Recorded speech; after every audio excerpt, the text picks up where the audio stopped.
Like you open a oven door and it's the heat wave, like when you open like a oven, that's what it feels like.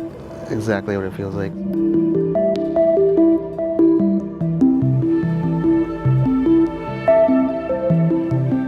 And then the forecast continues to call for temperatures from 115 to 120, continuing to expand across the region through the end of the week and possibly into the weekend. So we're in this for quite a while yet, and again, it's that prolonged heat that becomes more serious.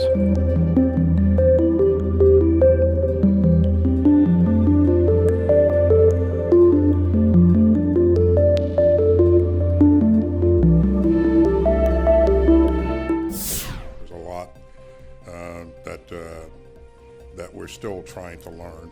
U.S. officials said they were stumped about why an American soldier facing disciplinary action by the U.S. military fled across the Korean demilitarized zone into North Korea on Tuesday. In Washington, Defense Secretary Lloyd Austin expressed concern for the soldier, identified as Private Travis T. King, who was on a civilian tour of the joint security area on the border between the two Koreas. What we do know is that one of our service members who was on a tour willfully and without authorization crossed the military demarcation line. We believe that he is in the BRK custody. And so we're closely monitoring and investigating the situation and working to notify the soldiers next of kin and engaging to address this incident. In terms of my concerns, I'm absolutely foremost concerned about the welfare of our troops. White House spokesperson Karine Jean-Pierre said officials at the Pentagon, the State Department, and the United Nations are all working to understand the situation. Look, he's an American citizen. That is important to note, right? As we know, as a soldier. We have also said our primary concern at this time is ascertaining his well-being and getting to the bottom of exactly what happened and what occurred. U.S. officials said Travis King had finished serving time in detention in South Korea for an unspecified infraction and was transported by the U.S. military to the airport to return to his home unit in the United States. One official said he was not in custody and had already passed alone through airport security to his gate when he, for whatever reason, decided to flee. He got onto a tour where they were taken to one of the few parts of the DMZ where you could actually theoretically cross into North Korea. Reuters White House correspondent Trevor Honeycutt has been to the Korean demilitarized zone. We're still learning a lot about what exactly motivated this soldier to cross. The evidence that has lined up so far suggests that it, clearly was a premeditated thing. And that this soldier was facing disciplinary action and the military was about to be transferred out of South Korea and to face that disciplinary action, and then made this decision to cross over into North Korean territory, much to the surprise of everyone else that was on the tour with him, who thought it was a joke at first, according to the witness accounts. The incident represented a fresh crisis for Washington in its dealings with North Korea at a time of high tensions in the region. Japan's defense ministry said North Korea fired 2 ballistic missiles into the sea near Japan early on Wednesday local time. The launch comes as a U.S. nuclear-armed ballistic missile submarine arrived in South Korea for a rare visit and a warning to North Korea over its military activities.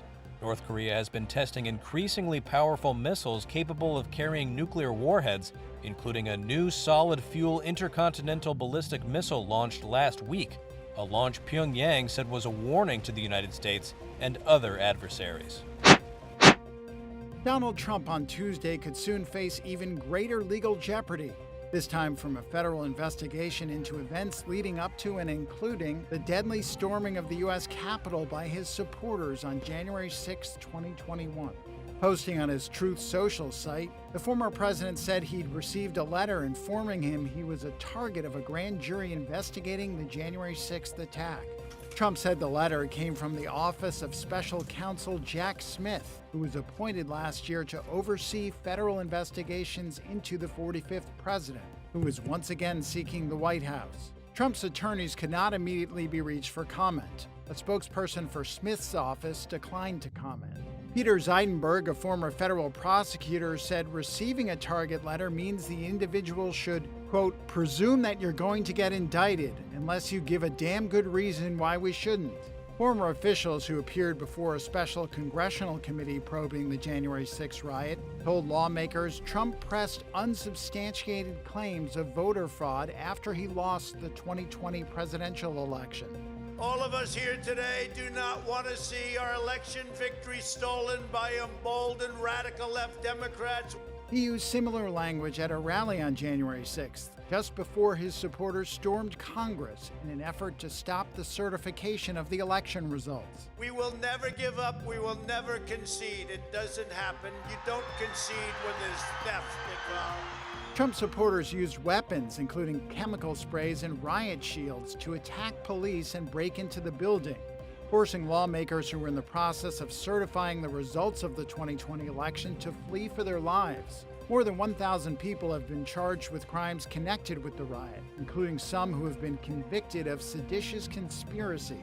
If Trump is indicted in connection with January 6th, it would be the second prosecution Smith is pursuing against the former president.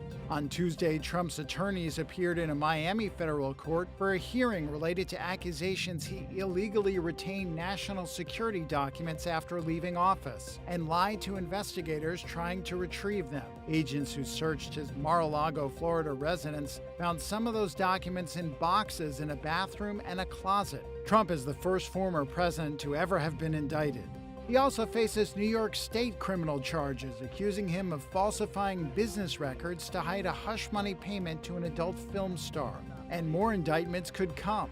On Monday, the Georgia Supreme Court rejected a bid by Trump to block a state investigation into whether he and his allies illegally attempted to meddle with Georgia's 2020 election.